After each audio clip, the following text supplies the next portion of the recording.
你永远不知道你买的那些所谓的营养土和机制里面是什么。我就中招了，当时联系的厂家发不了货，所以我就在我们这儿买的成品的所谓的成品的营养土，然后我的苗子都成了这个样子。仔细看一下，仔细看一下啊！你们是不是也见过这些烧苗的现象？这个我已经是救了有1个月了，也是换过土了，是不是也看到了你们的苗子种了一段时间变成这样，黑色焦边、黄色焦边，然后叶子枯萎，到最后只剩下了一个叶心。我也跟大家分享过方法，我也是同样用同样的方法来在救我的这些被盐害了的草莓苗。这些苗子我种在之前买的那些营养土，我测了测它的 EC 值高达3800。这是我在发现它们盐分过高造成了盐害之后自己调的机制，然后经过换土，现在在拯救它们。有些应该也是已经彻底死亡，而有些像这些，它们已经出了新生的叶，这些是应该能活的，虽然还比较小。后面的这些经过抢救，慢慢的应该都能恢复过来。这里的100多棵能看到是跟那同一批回来的，当时也是幸运，因为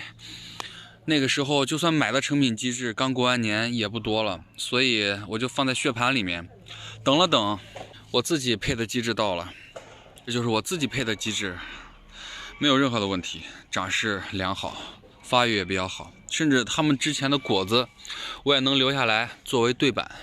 这就是我跟大家想说的，我们在网上买的所谓的营养土，它为了所谓的某些效果明显，会在里面放一些激素或者是化学肥料，比如说复硝粉钠，这样在某些植物里面长势非常快，但是作为根系比较脆弱，对肥害盐害比较敏感的草莓来说，碰到了这样的营养土，那就完犊子了。这就是之前坑住我的那些所谓的非常有营养的让草莓苗都烧了的营养土，这些都是我自己知道是什么材质什么机制自己来配的营养土。还有一句话是这么说的，与其跳在别人挖的坑里面，不如自己挖个坑跳进去。自己种草莓就要自己来做机制，现在我们用自己的配方来用了椰糠、枳实、珍珠岩、泥炭土还有树木这5种材质，根据我自己的配比来配我们的机制。按比例配好呢，就开始用这么大的铁铲儿，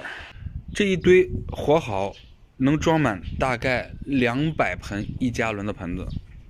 这个是天仙醉的脱豆苗，苗子还很小啊，原来跟大家分享过，比如说紫波，比如说是我们的组织培养，这个苗子在这个位置没有匍匐茎的那个杆子。现在我们把这个机制呢已经和好了，把这一颗颗的脱豆苗要往盆子里面移。通过今天的视频，想跟大家来分享的是，我们如果有能力可以自己来配营养土，起码营养土里面的成分我们自己可以确定。这是自己配的营养土，经过一定的缓苗，它们已经长得不错，而且已经有了新的走径。最近一段时间都是在种我的种苗，一直不停的在种苗，所以跟大家分享视频还是有点延迟。等到我忙完这段时间，跟大家更多的分享关于草莓的知识。